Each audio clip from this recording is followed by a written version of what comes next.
Hey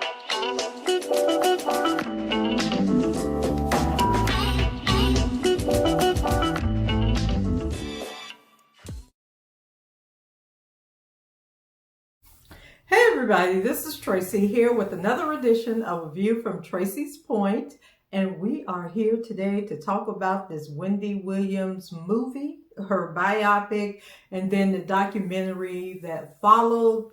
And so my thoughts on the movie as a whole was that it was typical Lifetime. And I haven't watched Lifetime in 2 years. And so this was the first time that I watched anything on Lifetime, breaking my boycott of them. And it was just typical Lifetime movie for me. And the documentary that followed the movie, we might as well have just had the documentary because Wendy basically just went over everything that was in the movie. I felt that the movie was a very watered down version of somebody who has had such a sensational life as Wendy Williams. I think that they just skipped over a lot of stuff. Wendy used this opportunity to drag her ex-husband Kevin Hunter. I believe that this was really her motivation, was to basically put out a narrative about Kevin to make people further hate Kevin for the way that he treated her. And so had I not watched the movie, my life would be no different. Like I wasn't encouraged or inspired, by the movie. It was just, a Lifetime movie, Lifetime biopic. Now, one thing I can say is that the young lady who played Wendy Williams, I think that she did a great job.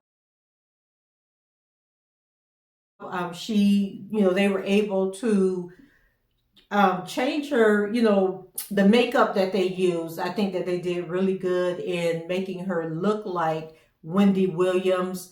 She talked about being in some of Tyler Perry's movie that she was in, not movies, but The Oval, I believe it is. And maybe those episodes haven't run yet, or maybe she appeared after I stopped watching The Oval, because that is a god-awful show. And it was like, sometimes I'll watch Tyler Perry stuff just to support him, but The Oval is so awful that I couldn't even, lend my support in that way. I just couldn't waste my time with that.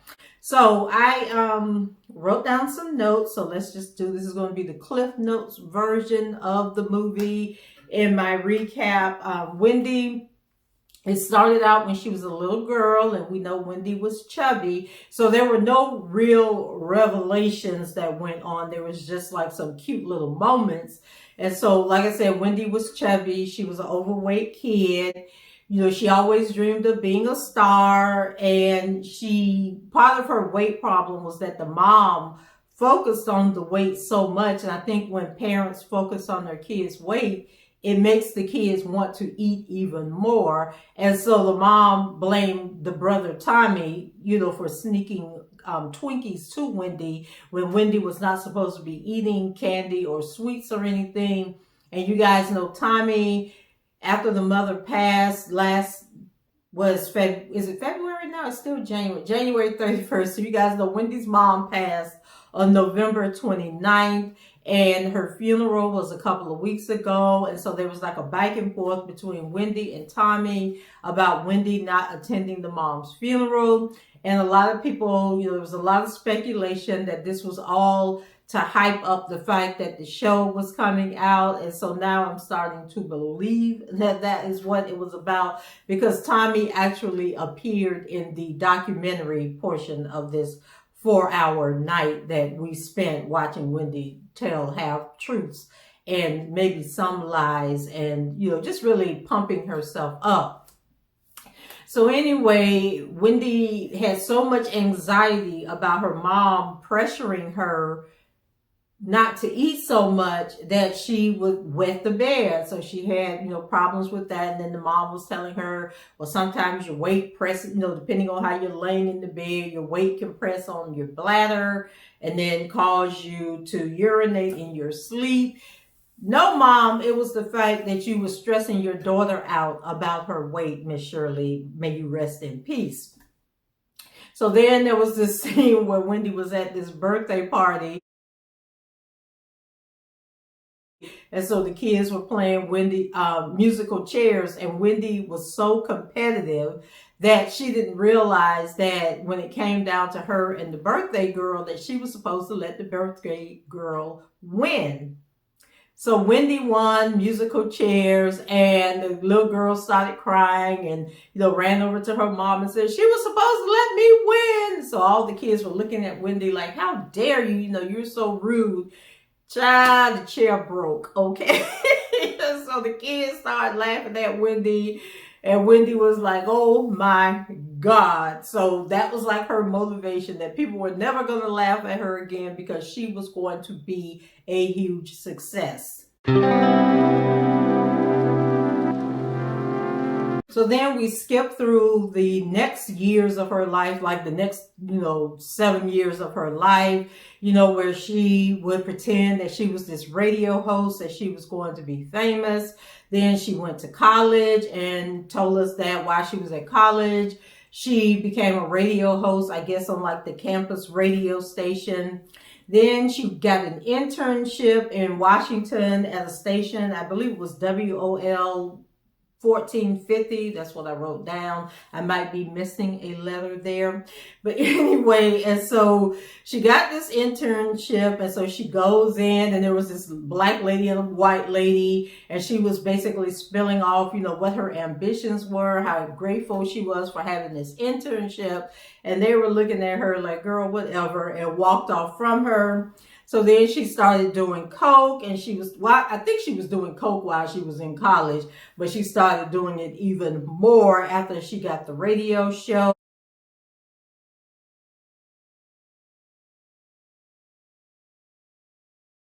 And so that was how she ended up losing the weight that she had, because, she was overweight up until, she started doing radio, and that was how she kept the weight off.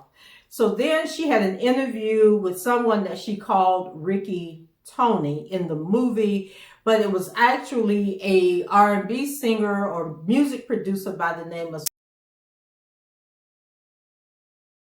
which she has told us this in the past, that's who she said sexually assaulted her. She met him at the radio station. He invited her to a party, and then she agreed to go to the party. On the way to the party, he claimed that he had to stop at the hotel to get something. And ladies, never go into a hotel room with a man if you ain't planning on getting busy with him. Now, I know in the perfect world, a woman can go to a man's hotel room and they can sit and they can laugh and they can chat and they can talk. But let me tell you, 10 times out of 10, if a man invites you to his hotel room, it is because he wants to have sex with you, okay? And then you can say, no, I don't want to have sex. And a good guy will say, okay, all right, I tried it. But 9 times out of 10, they are going to try to pressure you into it. And if you don't go along with it, they're going to force themselves on you. So don't go to hotel rooms with men. And so that was a valuable lesson that Wendy had to learn from this experience. And then, unfortunately, because of this experience, which seemed in the movie, it lasted all of 5 seconds. It was just, I don't know, like, I'm just trying to picture myself in a situation like that. And I think I would have screamed, I would have kicked, I would have pushed, I would have done something. But Wendy, she was just like, oh my God, I don't believe that this is happening to me. And then I guess by the time she did think, hey, I can fight this guy, it was over and done with. So evidently he did this a lot. So then the next part, I'm telling y'all, I got a bunch of notes here. So after that experience, she vowed that it would be the last time that anyone told her to shush, because I think the guy told her to shut up or something, or be quiet. So the next day, she's back at the radio station, and the black lady, who she met when she was first hired, who might have been the person that hired her, because they did show her a couple of more times throughout the movie. She runs into the black lady, and the black lady is basically, getting ready to say something to her about like, hey, did you leave, with this guy, like, what were you doing? But then Wendy cut her off real quick and let her know that, she was doing her own thing now. She'd do what she want to. And then she started plotting on how she was going to get a job in New York. She didn't like it in Washington anymore. So then, during the time that all of this was happening, AIDS was at the forefront. And so Wendy decided that she needed to go get tested, make sure this guy didn't give her anything. And so she said that she was tested every month for 4 months to make sure she hadn't contracted HIV. So afterwards, she called her parents and she was crying. And I think she was going to tell the parents what had taken place, what happened with her, but the dad answered the phone and he was preoccupied watching TV. And then the mom started talking about dinner. Is that Wendy? Tell Wendy I said hi. And so Wendy hung up the phone and she didn't tell them what she was going through. So then she started snorting coke and partying, to dull the pain, from this attack that happened to her. And she eventually got a job in New York at Hot 103.5. And so it was a part-time job, but she was really happy about it. And so Lord have mercy, Wendy still had the job in Washington, D.C. and the job in New York, I believe, was on the weekends. So she would drive back and forth, that was like a whole lot of driving, Wendy, but she was ambitious. She was determined that this is what she was going to do. And so in DC and New York, she was doing this back and forth, snorting more coke, more coke, more coke. And she talked about how she had no friends. Like, her job was her life. She didn't have time to make relationships. She didn't trust anybody. And so this was, she was going to focus on her career and becoming this famous person. So when she told the people at WOL that she was leaving, they were like, bye, girl. We didn't expect you to stay. You're a dime a dozen. We can bring somebody in to fill this spot, at a moment's notice. So at Hot 103.5 eventually became Hot 97. And if you guys are from New York, and I'm messing up these call numbers, just let me know. Leave it in the comments. So she ended up getting fired after a few years. And she, talked about how even though she had lost jobs, she was never unemployed for more than 2 weeks because she just had that much drive and ambition. And so there was a radio host by the name of Carol Ford who was her idol. And so she wanted to get in at Kiss FM. And so she would just post up in their lobby, and I think I saw this in a movie. Oh, I think it was Brown Sugar, when they were trying to get Tay Diggs' record, or the group he was managing, the guy he was managing, was trying to get his record on the radio, and they would go to that radio station and sit in the lobby. So Wendy kind of reenacted that, where she was the one that was sitting in the lobby trying to meet with Carol Ford. And so one day, the guy who I guess was like the station manager or something, he came out and he was like, hey, Carol is out. We need somebody to fill in for her. And since you then camped out in our damn lobby, we need you to come on in here and take over this show until Carol can get back. And so that's how she ended up getting a permanent job at that radio station. And so what she would do was she would have all the tabloids, and as she's getting ready, she'll play a song, and as the song ends and she's about to go into a break or something, she would start reading like the juicy hot topics from the radio tabloids. And so she became a part of a show that they had, called Dish the Dirt.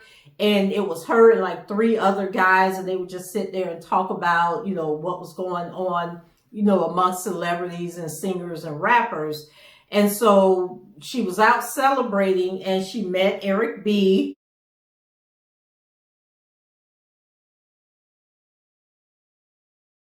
And I thought this part of the show was funny. And so she met Eric B. and they started dating.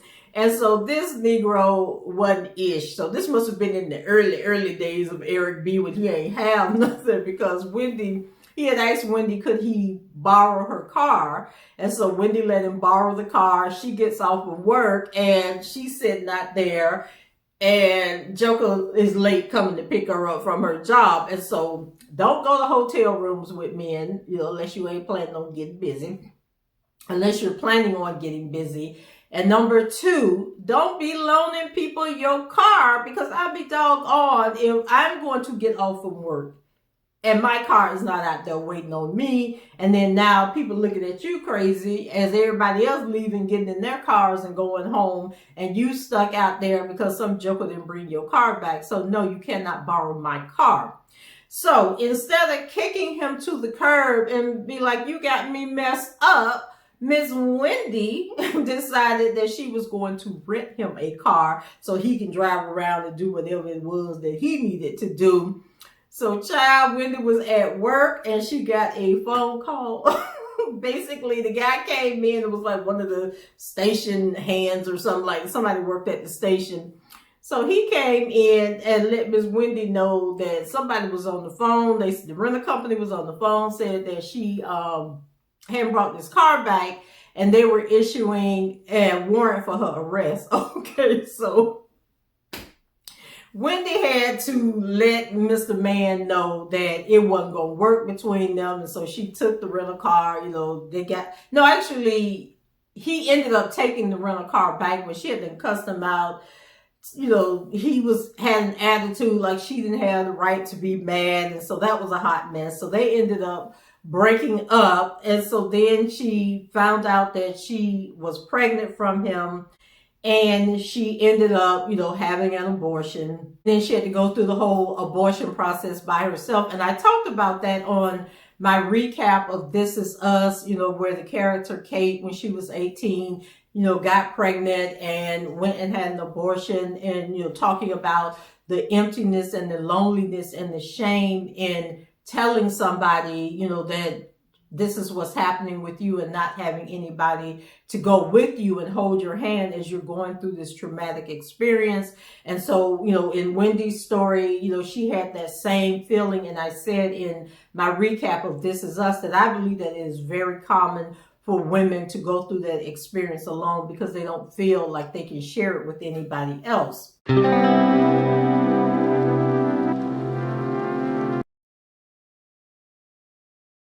We skip over to Kevin. Okay, so she meets Kevin at a club, and she decided, she wasn't really looking for a relationship, and she took his number, I believe it was, and she decided to call him. Wendy was a real trip. She was like this mad boss chick, calling all the shots, telling people what to do, when to do it, how to do it. But then when she was with Kevin, she was like a totally different person. And, when she's alone with him, when they're first getting to know each other, she's like asking 21 questions. She wants to know everything about him, where you been, what you're doing, and all this stuff. And so she referred to Kevin as that he was the type of guy, like everybody wants a thug, but it becomes really special when they let their guard down and they start telling you their truths. And so that's how she ended up falling in love with him, because she got to see the softer side of him.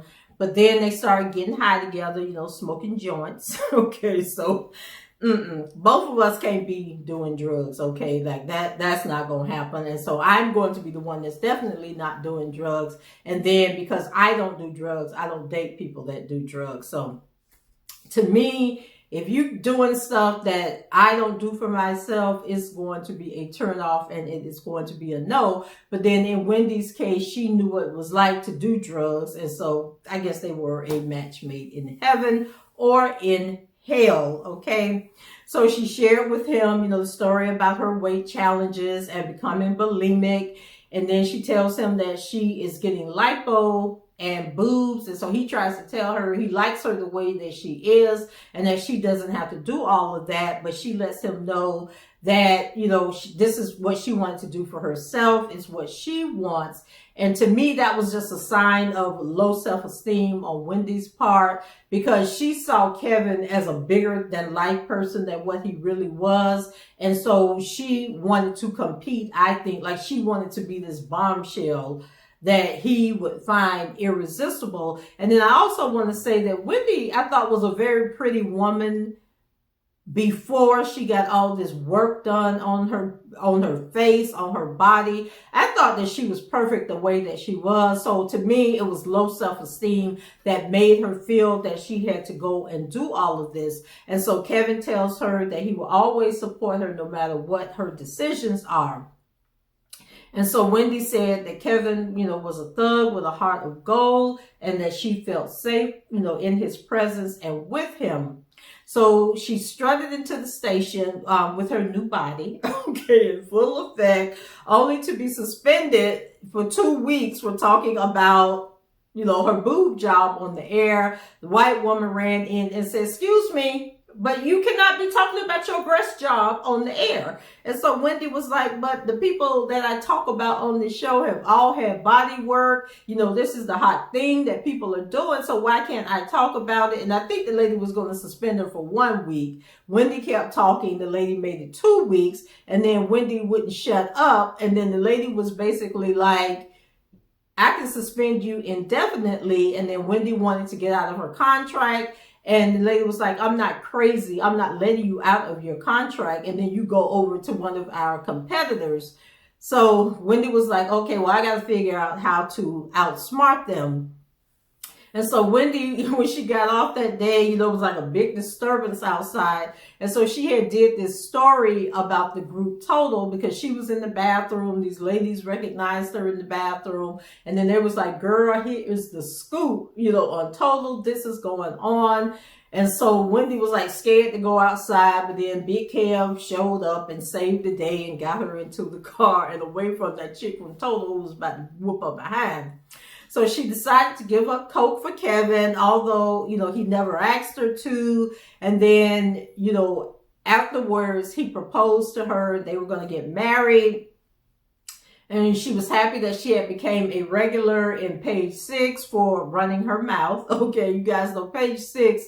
I had never heard of it before, about maybe a year or two ago. So I didn't know about it when it was actually in print. I stumbled upon Page 6 on the internet, as a gossip site like TMZ, Variety, all these people that cover celebrities. And so I was surprised that, it had been around since when Wendy was first getting her start.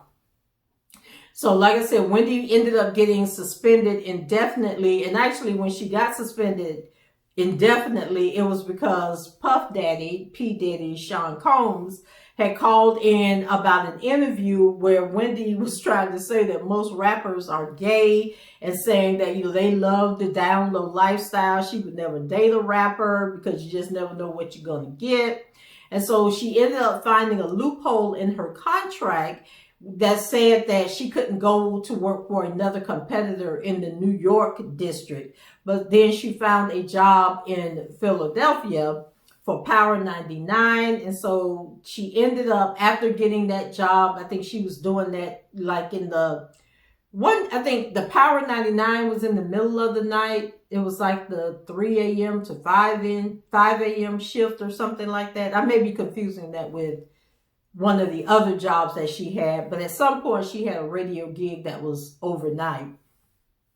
And so after this happened, she ended up having a miscarriage, and she shared the experience while she was on the air. And then people, felt sorry for her, and they, had sympathy for her, and her popularity was continuing to grow. So then after that miscarriage, she ended up getting pregnant again, and she miscarried at 5 months. Now in the movie, it looked like Wendy was standing at the counter in the drugstore when she bent down to pick something up, and then, she went into pain. Kevin was with her. He rushed her to the hospital. But then when she was on the documentary, she said she was in the mall and she felt a pain or something, and she called the sister, and the sister took her to the hospital. So I don't know which one of these stories is true.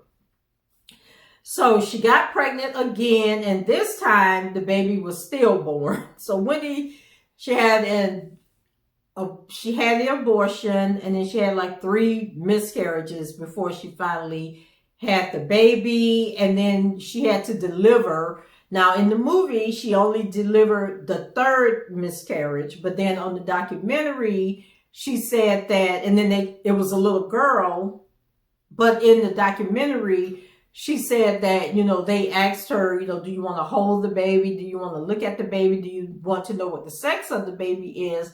And she was like, no, get out of here. She wanted nothing to do with these babies that she had lost.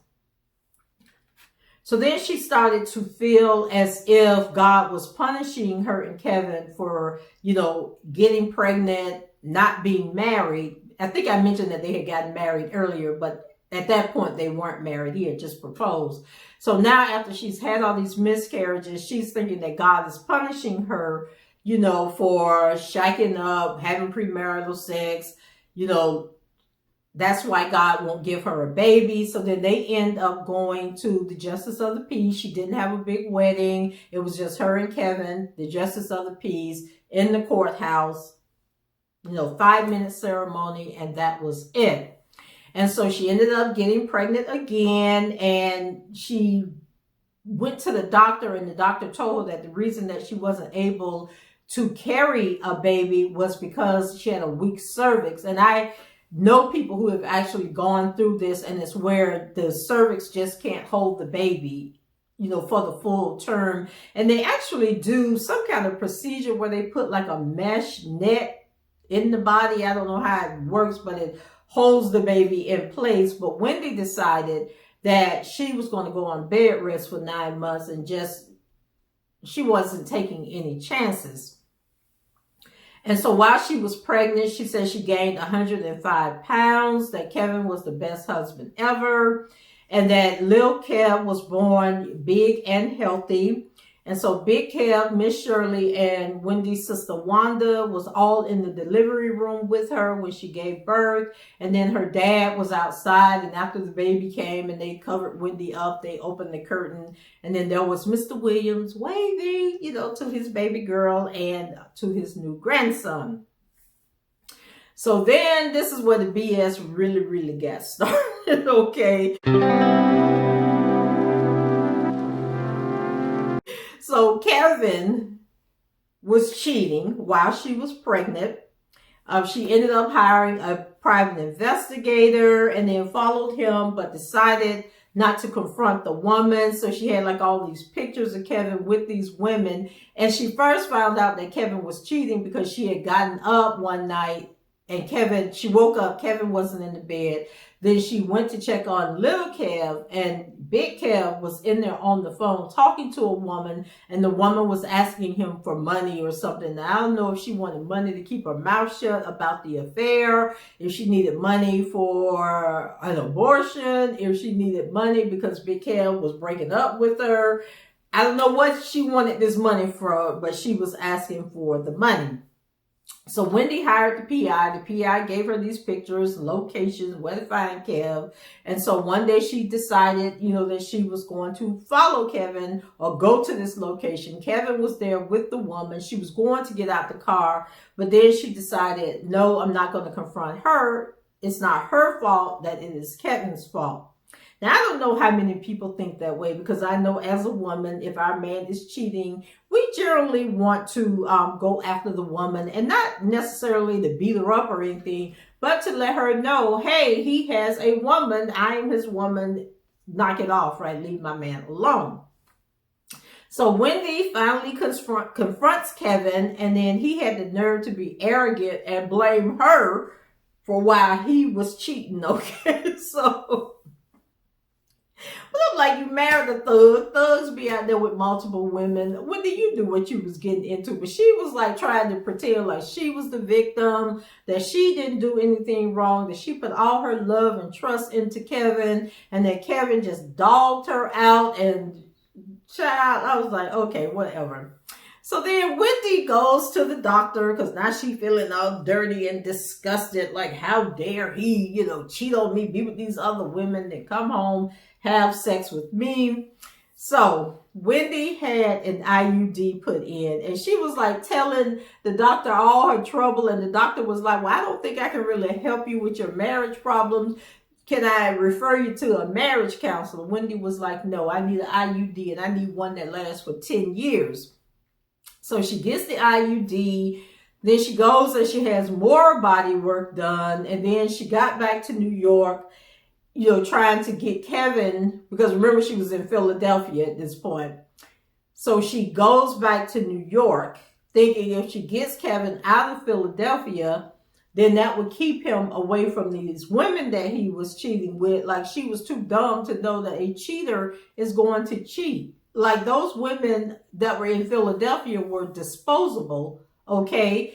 He was just going to find new women, right, in New York, or if you went back to D.C., if you moved to Florida, there was always going to be women around that men like Kevin would be able to attract, okay? So Wendy was delusional, okay? And for somebody to have been that ambitious, that strong-willed and strong-minded, you're not going to tell me that you had no clue what type of man you were marrying, or that you were so dumb to think that if you packed up and moved to another city that the cheating was going to stop miraculously. Then she went and got a job at the station WBLS. And so this was when I first learned of the Wendy Williams show, because remember, I'm down here in Florida, and her radio show used to run on our local radio station. I think it was like from 2 to 3. And it was around the time that the whole Whitney Houston situation took place, where Wendy and Wendy were on the phone, and Whitney cussed Wendy out.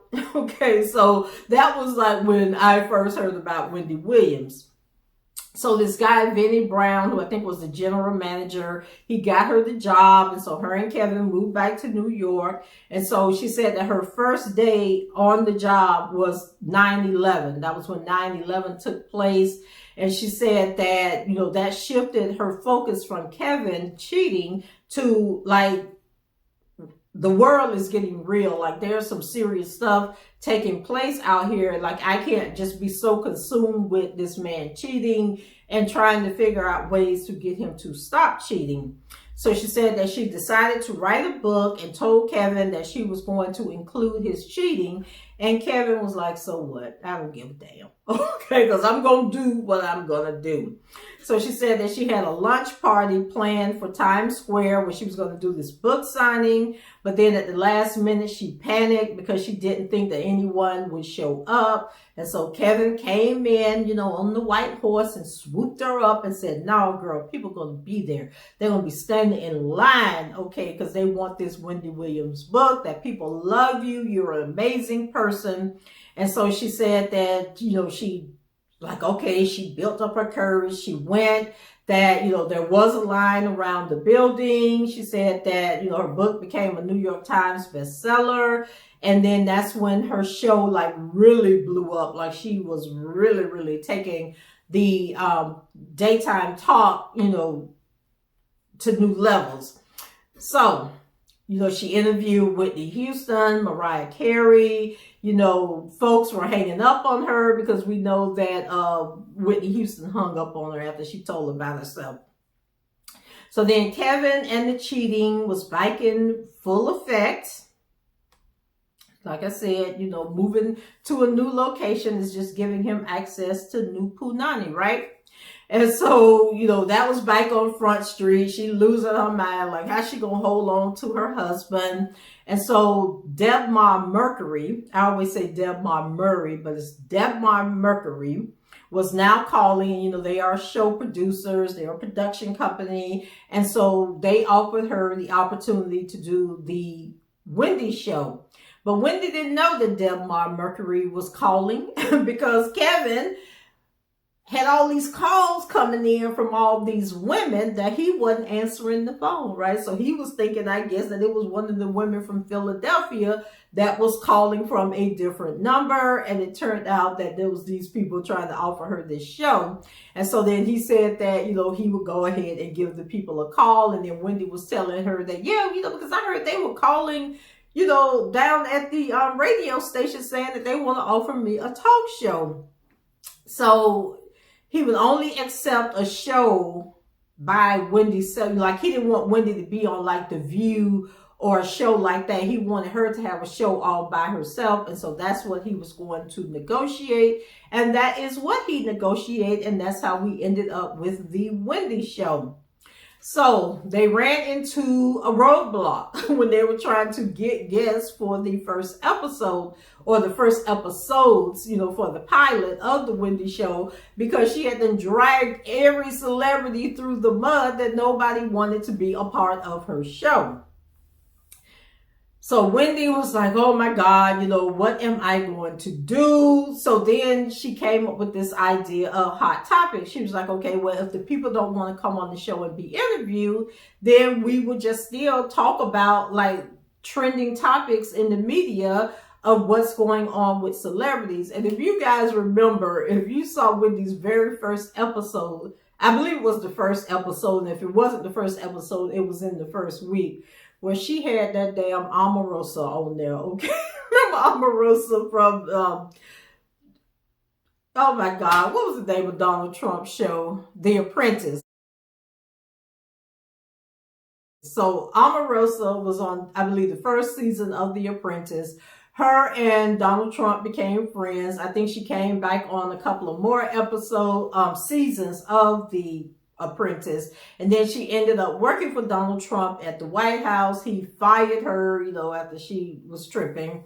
So Omarosa was one of Wendy's first guests, and the two of them was like going back and forth at each other. And then Wendy had to catch herself and be like, I'm not about to lose my show over this one trick pony. Okay, so then Wendy kind of like let Omarosa say whatever she was going to say, and she was just sitting there like, okay, whatever. And so that was a good introduction into talk show business for Wendy, because Omarosa was tripping for real on that show.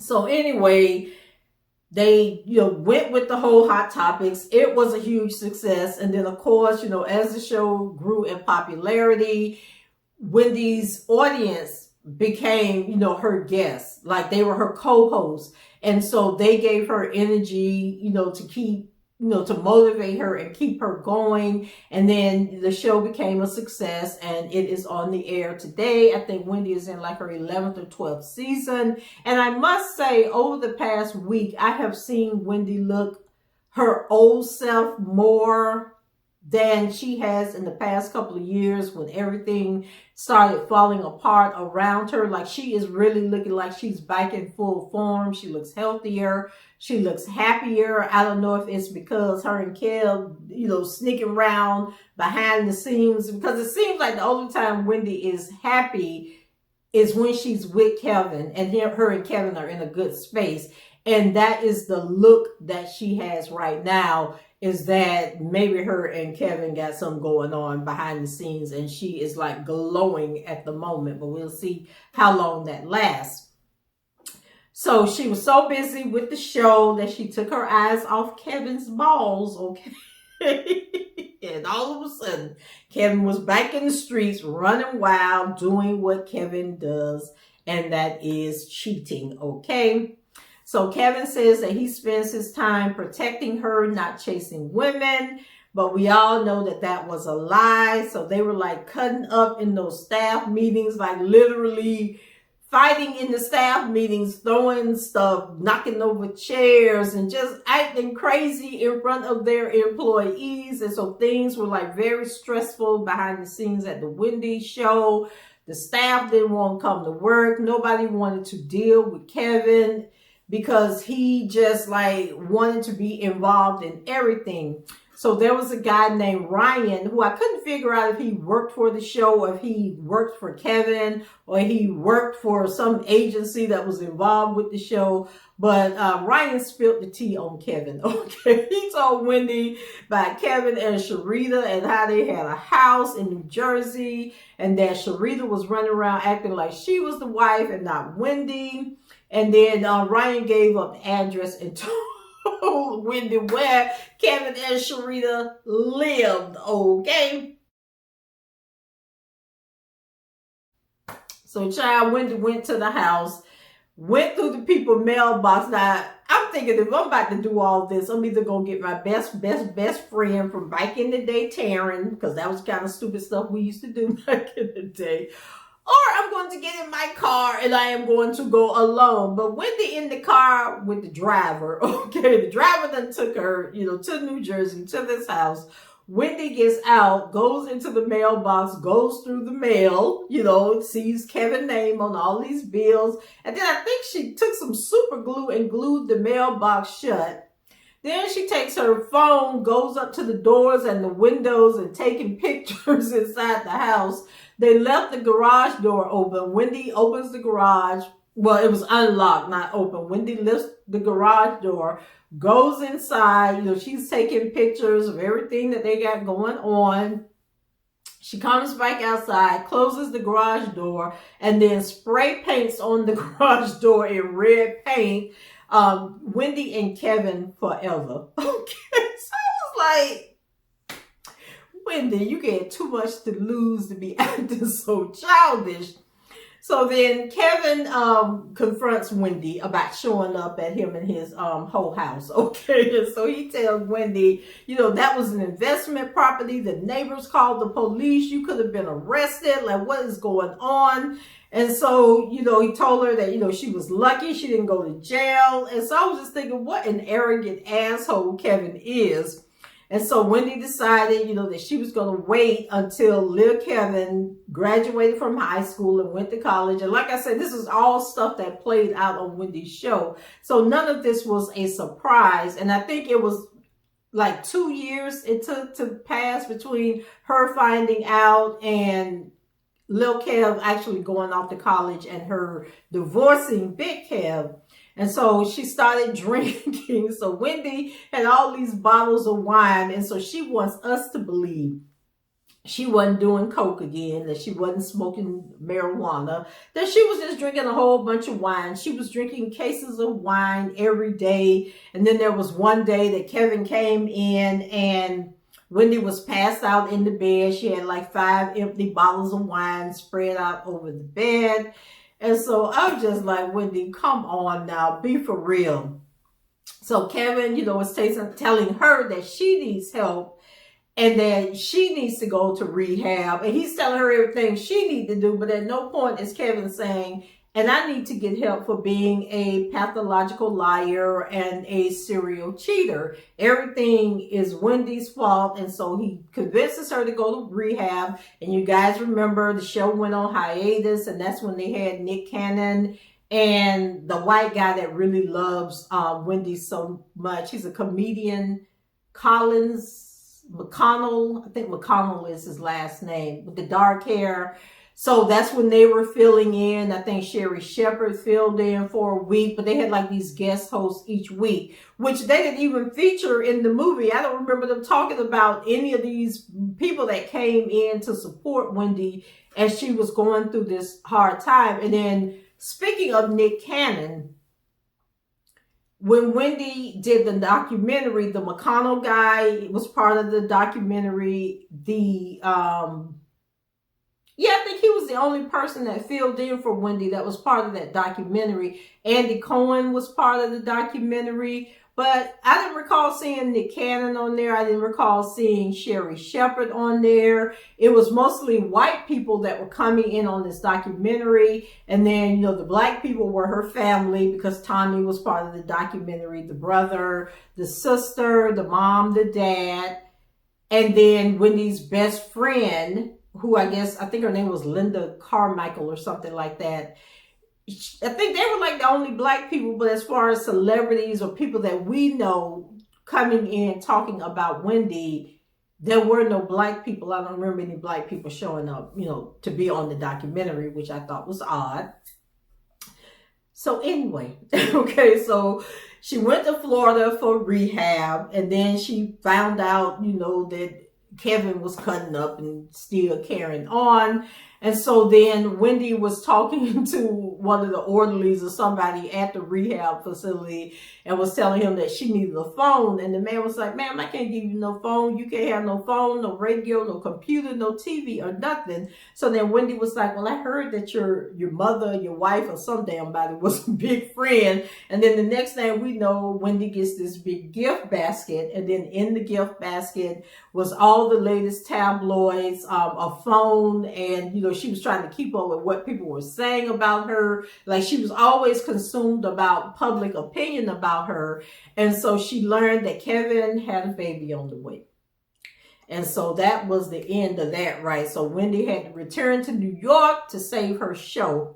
Because like she was like, I'd be damned if you gonna have me locked up in this rehab center in a whole nother state, in a whole nother part of the country, and then you just out here roaming freely with your damn other woman, and this heifer is pregnant. And then I think Wendy really felt bad about the pregnancy, because remember, she had that IUD put in, like the 10-year IUD, which meant that she couldn't give Kevin any more kids. And I think she was feeling bad about the fact that she couldn't give him any more kids, and he secretly wanted more kids. And so he done went out and started a life with this other woman, who obviously was giving him everything that he needed.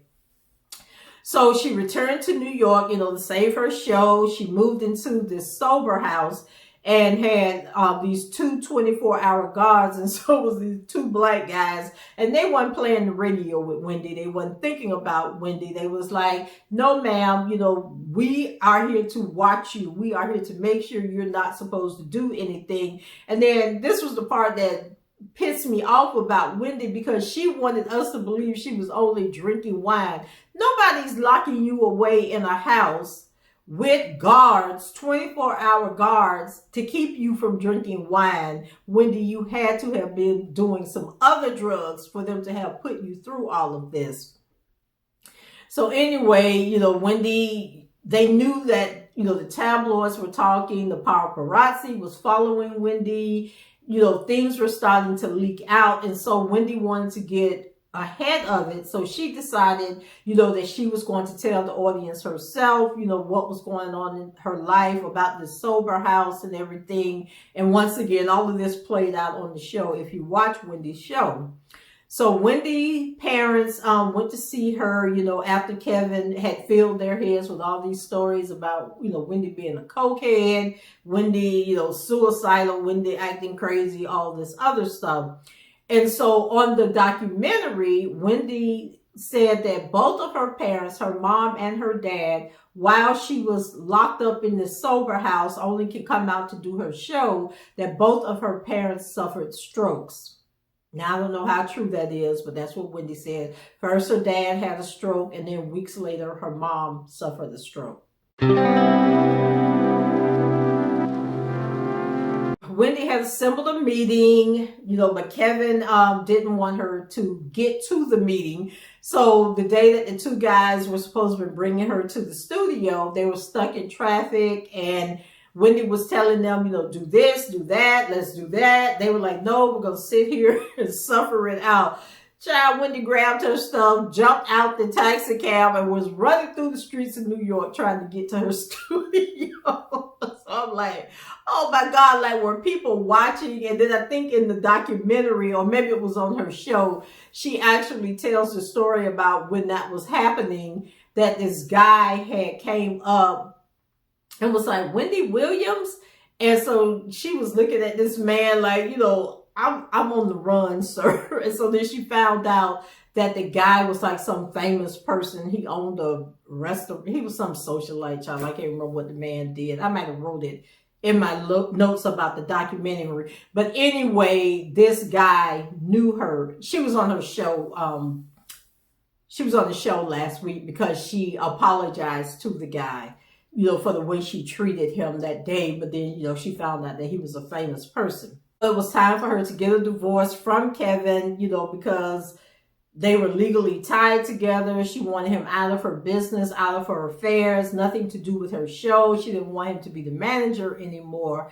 And then we found out that Kevin was actually her medical guardian. So he was making all the decisions for her. So he was the one behind her being locked up in this house and having these guards, because he was trying to keep Wendy away from him and Sharita. And I was like, what a dirty dog. He probably was stealing Wendy's money. She'll probably never tell us that side of the story about how Kevin done ripped her off for millions of dollars. And she also didn't, like, I would have wanted her to show the part where, remember, she had Sharita's car towed. She called the people that had the car repossessed. Like, they didn't show that. They did show the part, where she had on the Statue of Liberty outfit. and she fainted. She did show that, I guess, make light of your own stupidity. Okay. And she talked about how when she fainted, that she really wasn't, she never really passed out. She just fell on the floor. They took her to the bike, and then they convinced her to go back out, let the people know that she was okay. And she did that.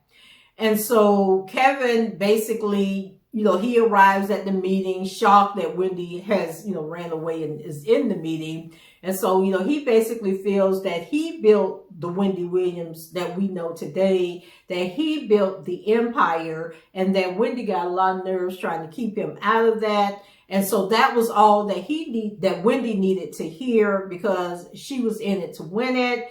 And she decided on that day, Kevin ass had to go. Okay, like she got her lawyers and eliminated Big Kev from her life. And so she let the staff know that Kevin was no longer her manager or a part of the show, and that it was time to rebuild. And so she is finally doing it for her and to make her proud of her own self. And you guys know that Wendy's mom passed away, like I mentioned earlier, back on November 29th. Wendy was acting really weird. Like, I think her loyal audience knew something wasn't right with Wendy. And then, the story broke that the mom had passed away, and Wendy hadn't told anybody on the show. So then she had to make an announcement. And it seems like every time Wendy reveals a part of her personal life, it's because she's forced into doing it because she wants to put the narrative out and not the tabloids. And then, the whole situation with the brother. And then we find out that Kevin showed up at the funeral, or at the viewing the day before the funeral. There was a big woo-ha went on. Her and Kevin and little Kev ended up going off together to be a family and to have a meal together. And I believe Wendy and Kevin are back together behind the scenes, or Wendy is trying to get Kevin back, because now we got the tabloids interviewing her, asking questions about Kevin and Sharita's baby, the baby. And I think it was a scene where Kevin told her that Sharita had a baby girl, and you could just see the sadness, and she probably was thinking about to when she had to deliver that stillborn baby that was a little girl. And so I think a lot of that, was really messing with Wendy's mind. So that was the movie. The movie was 2 hours long. The documentary was 2 hours long, where Wendy basically just talked about everything that was in the movie. A story came out that Wendy and Method Man had sex. Like they had a one night stand. That wasn't in the movie, unless I blinked or walked out the room when she talked about that, but it was in the tabloids. And so she's been leaking these little stories to the tabloid for the past week or two, leading up to the biopic, I guess, to grow interest in it. But she didn't really go into details and tell us more about this stuff. And so from the documentary, Wendy said she has no regrets. It took every mistake in her life to get her into that purple chair, and she is not relinquishing her purple chair. And she was like, oh my God, this documentary was a mess, because she had on like this glittery, remember Michael Jackson had that black glitter, what video was it where he had the gloves on? Well, Wendy had on a robe that was in that black glittery stuff going on, looking like Michael Jackson, laying on this sofa in her office. Just a hot mess, crying, looked like she done either had some kind of infection around her lips, or she done had more lipo in her lips, or something was going on with Wendy's lips. It was looking a mess. She was just looking a mess, y'all. I was just like, why would she even let anybody film her crying, snot running out of her nose, laying on this sofa, like she is in like a midlife crisis or something? And so, like I said, on the documentary, she talked about the parents both having strokes while she was in rehab. And then I couldn't understand why people were thinking when she was talking about that the scene, and they asked her in the documentary, you know, do you want to say the person's name? Or she asked if she could say the person's name. They were telling her, yeah, say the person's name. And so everybody was like, okay, well, say the name, say the name. And so the idiots on Twitter, you obviously don't watch Wendy Williams and don't know that her and R. Kelly have some kind of little secret friendship going on, and that Wendy, I think, relapsed with the drugs after the whole meeting with R. Kelly in the middle of the night, bringing it up on the show, and then not telling the audience what R. Kelly said. Like, none of that was mentioned in the movie. And that was around the time when she fainted in the suit, okay? And because it was towards the end of the year, she was worried about the ratings. It was just like a whole mess, but people have seemed to forget about that. But the slow people on the Twitter sphere who hate R. Kelly were all saying, oh, I thought she was going to say R. Kelly, that was R. Kelly, you know, was the music producer that had her in the room, you know. And child, no. It was this guy named, and I think I said Sebastian earlier. His name was actually Sherrick.